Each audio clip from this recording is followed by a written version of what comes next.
Chicago's #1 news.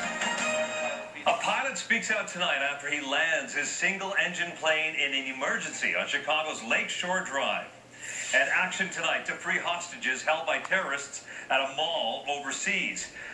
Good evening, everyone. I'm Robbie Bates. Well, thanks for joining us. Karen Jordan has tonight off. We begin, though, with breaking news on Chicago's South Side. Police are at the scene of a shooting and accident involving 3 officers. All of this is happening at 100th and State.